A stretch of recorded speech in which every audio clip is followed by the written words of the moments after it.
Hey, this is me making another blog piece about about the oil industry collapse, which I think is in the offing. Uh, I have endless admiration for the people who have the courage and the conviction to carry on the great old tradition of protesting against things that they see as unjust and wrong.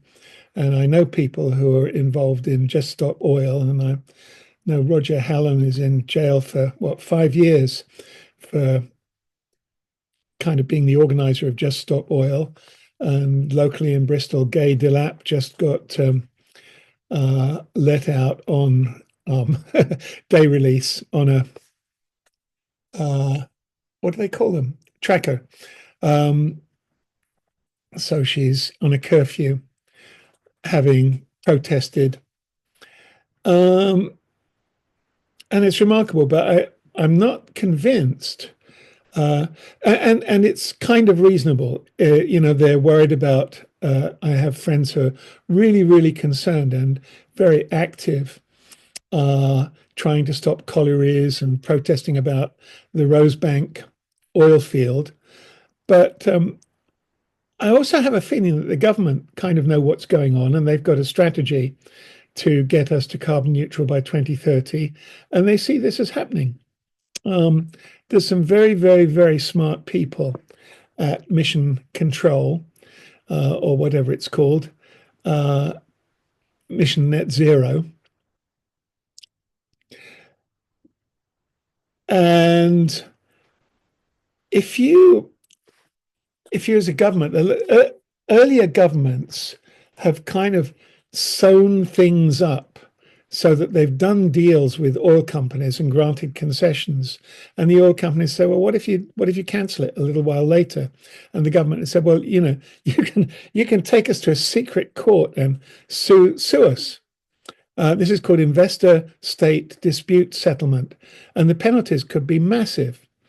But this government is just as clever, and they've said just as intelligent, just as wise, and they've said, well, actually, we know that you put in environmental statements about what you're going to do with this new colliery or what you wanted to do with this oil field.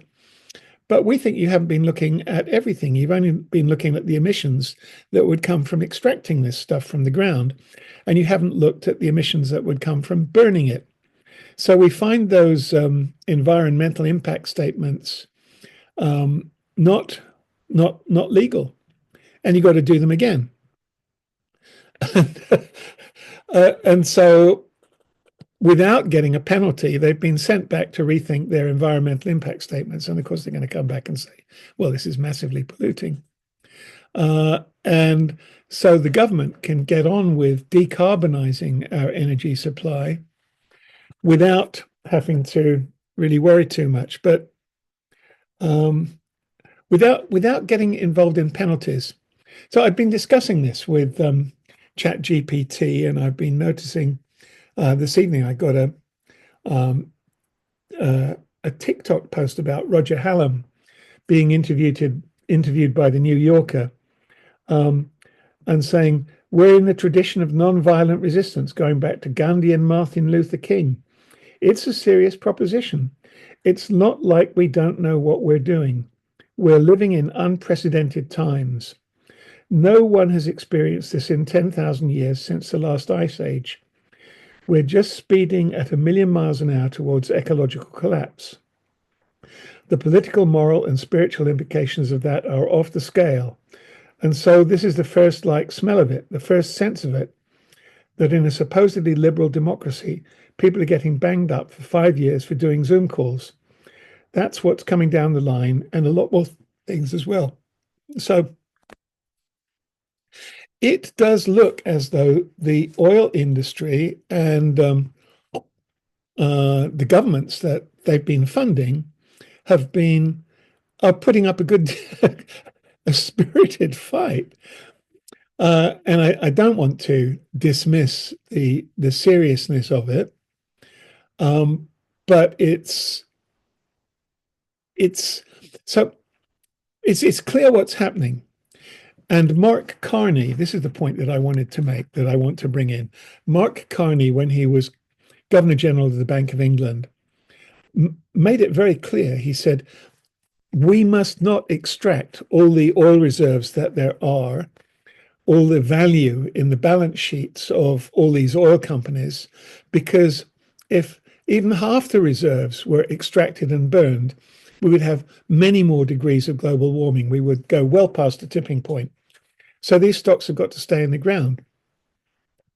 So what effect did that have? Well, it meant that every board of directors of every oil company said, "Oh my God! Well, of course he's right. So what are we going to do? Well, let's make sure that we get our reserves out of the ground fast. Let's apply for permission to extract our reserves, and if we get a concession, we can sue the arse off them if they come back and stop us."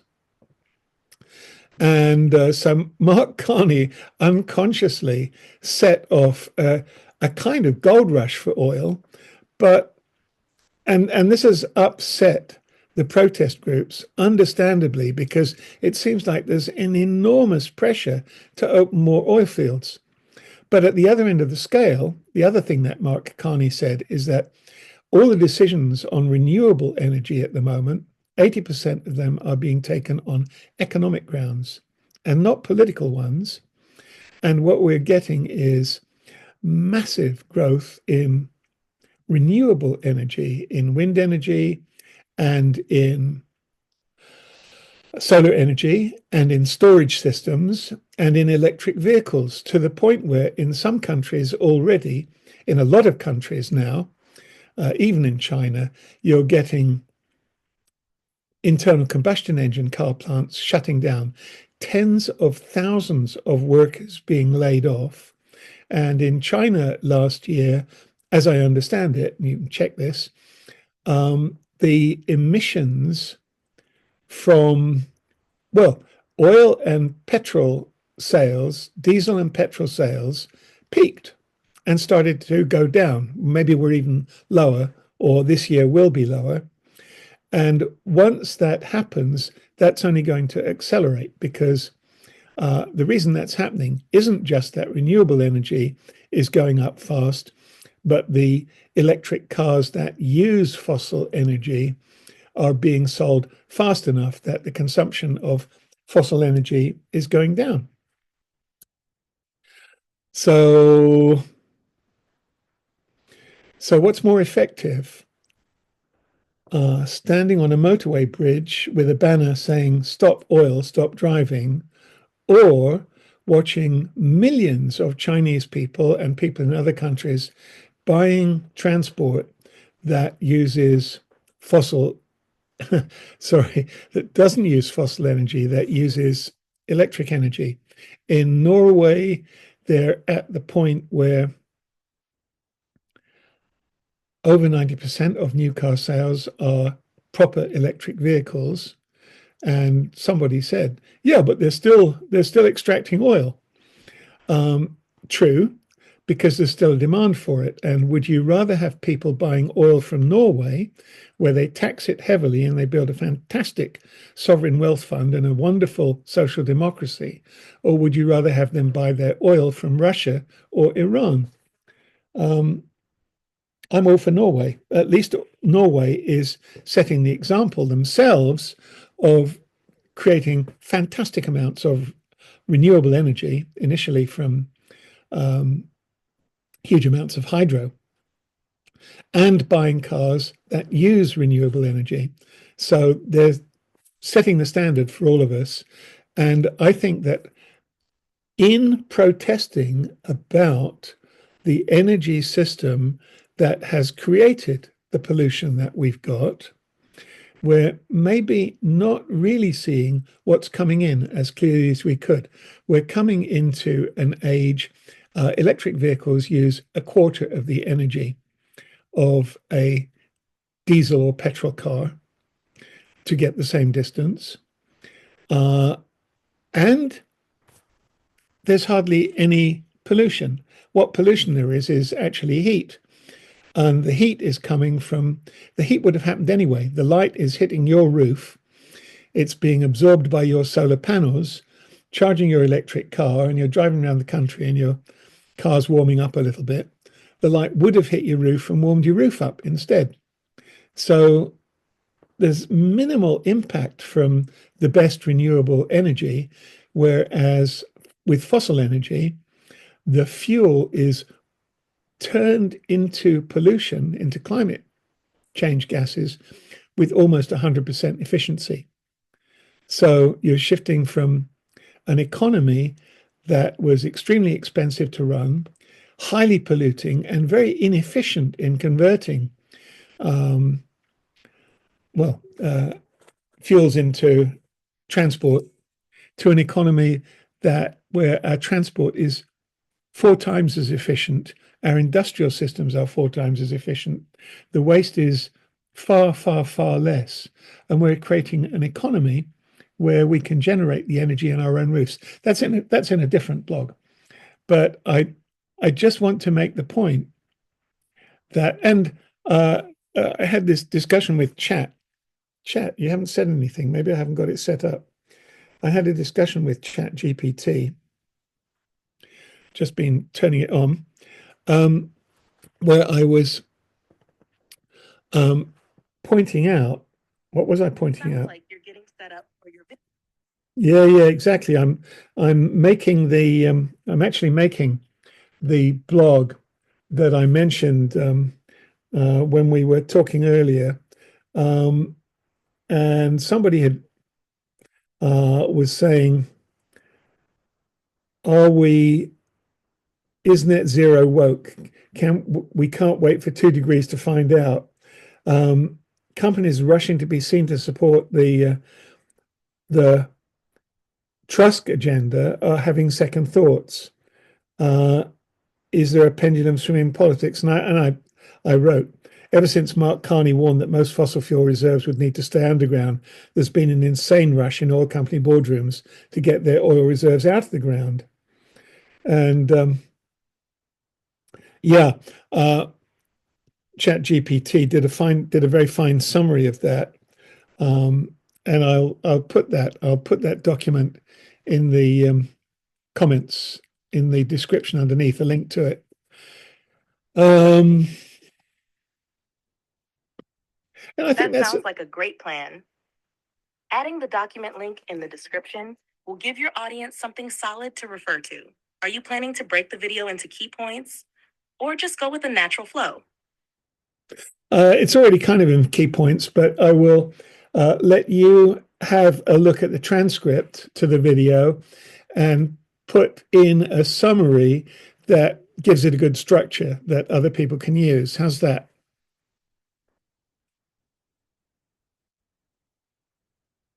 That sounds like a great approach. Once you share the transcript, I can help refine it into a structured summary that makes it easy for others to follow. It'll help ensure your key points land effectively. Send it over when you're ready. There you go. So what I do is I finish the video, I put it on YouTube, I download the transcript, I feed it into ChatGPT, it generates a report, and I put that in a link beneath the video. So that's how I go about doing these things. It's a bit quirky, but it works for me. And I use I'm talking to ChatGPT about the thing that I want to do a blog on beforehand. So that's good enough for now. Thank you very much.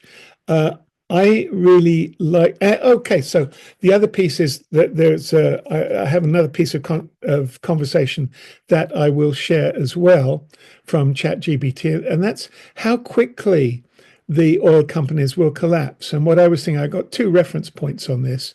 One was the Japanese car industry and the collapse of Detroit. And Detroit became a ghost town when the Japanese car industry not had taken over car sales in America, but by the time they'd reached 20-30% of car sales, that was enough to impact the auto industry massively.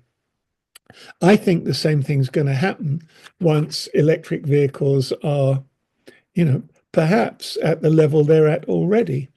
There'll be a bit of a flywheel effect because the oil companies are big and they're rich and they're not going to stop producing petrol, but they are going to stop producing growth and increased profits for shareholders. And so I think there will be a desertion. I don't know whether it will be a headlong rush away from investments in oil, but there will be accelerated investments in renewables. And it will be partly accelerated because you don't need as much energy to produce the renewables. You don't need as much energy to run our economy, and you don't need as much capital to produce the renewable energy, in part because it's used very efficiently. So you can put solar on a roof and pay off the cost of the installations for less than you're currently paying to buy the fossil energy that your house is running its electricity on at the moment. So we maybe don't have to fight this thing. We just watch the smooth and accelerating takeover of electric vehicles and battery storage systems and solar energy and wind energy. Not everybody's going to like it. Some people will say it's unfair if the industry crashes. The car plants close, the workers being thrown out of work. Fortunately, it's happening in Germany and Japan more than anywhere else, and they have very good state systems for unemployed people, and maybe it's their own fault for not having seen this coming. But a hard lesson will be learned, and new jobs will be found, making working in a better and more efficient economy. Anyway, that's more than enough. Let's stop before it goes over half an hour. Have a look at the summaries that come underneath, and that will give you plenty of useful ammunition for thinking about where you put your attention, whether you want to protest or whether you want to get involved in helping get solar all over your city, so that you've got a self-sufficient, lower cost energy system for your local community. That's the opportunity. Okay, thanks very much. It's always a good idea. If you don't. Sorry, I'm having issues right now. Our systems are experiencing heavy load. Please try again later. Thank you, chat. Well, we got it. We've laid it down. And if anybody wants to comment, then please do. If you like it or you don't like it, if I've forgotten something or if I completely haven't got it, put something in the comments, and that will feed into another blog piece later on. Thanks a lot. Cheers.